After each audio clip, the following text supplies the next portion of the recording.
Alright, so application, so again, this is practicing finding the second derivative. Problem number 3, we actually found the first derivative in the part 1. So I'm just going to write down the first derivative since we already found it. The first order derivative with respect to x. If you go look at the earlier notes, that was 6x y cubed minus, sorry, not minus, plus 1 over x. And then with respect to y, it was 9x squared y squared plus 1 over y. Alright, so those were the first order derivatives. Now, before I get started with my second order derivatives, remember 1 over x can be rewritten as x to the negative first. 1 over y can be rewritten as y to the negative first, which that's what I'm going to use when I find my second order derivatives. Alright, so my second order derivatives with respect to x. So again, I'm going to look here at the x function and find its second derivatives, and there are 2 of them.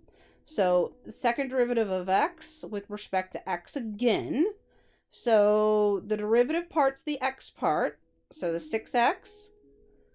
The y cubed is just going to come along, so the derivative of 6x is just 6 y cubed, because again the y cubed comes along. The derivative of x, 1 over x, which is the same as derivative of x to the negative first, so power rule, pull the negative out. X raised to the negative second, which again, that can be rewritten as 6y cubed minus 1 over x squared.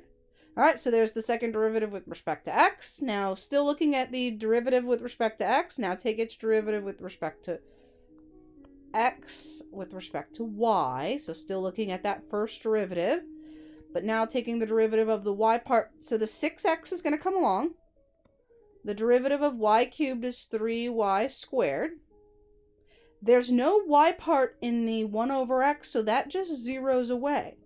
And so it's 6x, y, 3y squared. So if I simplify that, that's 18xy squared. And so there's the mixed derivative, which I should get the same answer on the other side, but I'm going to find it differently. All right, so I'm done with that one. Now I move on to the y derivative. Take its function with respect to itself again. So y with respect to y. So again, I'm looking at the y part. So the 9x squared comes along. The derivative of y squared is 2y. And then the y to the negative first gives me a negative 1y to the negative second. And then I'll rewrite that, cleaned it up. 2 times 9 gives me 18x squared times y minus 1 over y squared. All right, so there's my second derivative with respect to y twice. That's a y, not an x. And now the mixed derivative, which it should simplify to 18x squared, but I get there differently. All right, so f sub y, then x. So I'm taking the derivative of this function with respect to x. The y part, again, is the constant part. So 9x squared, that's its derivative. So I take the squared times 9, that'll give me 18. X to the first, the y squared comes along. The second part, there is no x in it. So it zeroes out because there's no change with respect to x, right? The second part has no x in it. And so it does simplify to 18xy squared. And again, those should always match. We get there differently, but those should always match. All right, we'll do problem number 4, and then we'll just do 2 problems for this video, keep them short. All right, so first derivative, second derivative. This was more complicated. This one, the hard part about this one is making sure to keep track of what part you're taking the derivative of. All right, so first the derivative with respect to, the first derivative with respect to x, and then with respect to y. So the derivative with respect to x, so again, I'm taking the derivative of the x part, the y is behaving like a constant. And so the derivative of 4x cubed is 12x squared. The y to the 5th comes along. Negative 3 is the derivative of negative 3x. The derivative of 4x, or x to the 4th, is 4x cubed times the y squared, which comes along. The 2 zeros out. All right, so there's the first derivative with respect to x.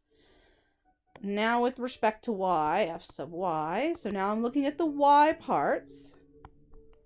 So y to the 5th, there's no y part in that.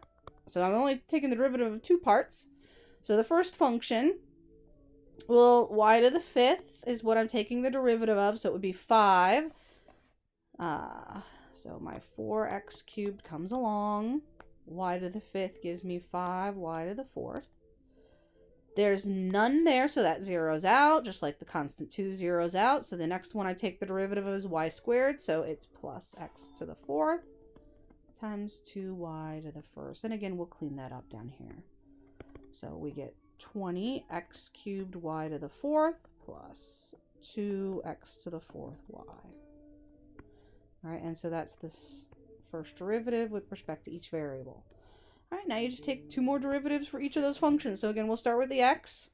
So I'm only looking at this function here. Take its derivative with respect to x, and then with respect to y. So with respect to x, so I get 24. X to the 1st, the y to the 5th comes along. The 3 will zero out. 12. X squared, y squared. All right, so there's the derivative with respect to x twice.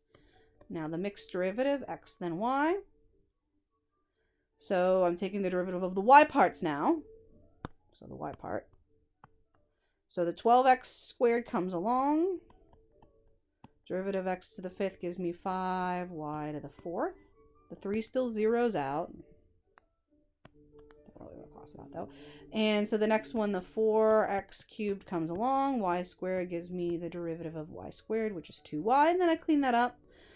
I get 60 x squared y to the 4th plus 8x cubed y. All right, and again, that's my mixed derivative, which I should get the same answer on the next one. But I'll get there differently. All right, so this is the function I'm now looking at. So I'm done with the x1. Now I'm looking at the y1. Its derivative with respect to y twice, and then the mixed derivative, which should simplify to the same answer I got on the other side. All right, so y first, though. Derivative with respect to y twice.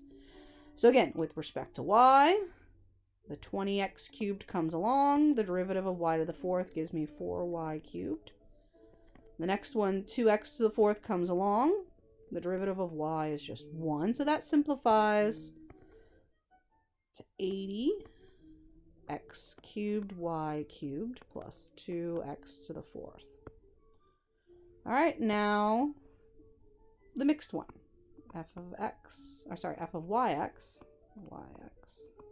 which should be the same as the xy, but I get there differently. All right, so now I'm taking the derivative of the x part. The y is coming along. So the x part, I get 60 x cubed, the y to the 4th comes along. 8 x cubed, the y comes along. And again, those two answers should match up. I got there differently, but they will always match up for our applications. All right, so I'm going to stop there. I'll pick up the next example, which is an e-term example, in the next lesson video.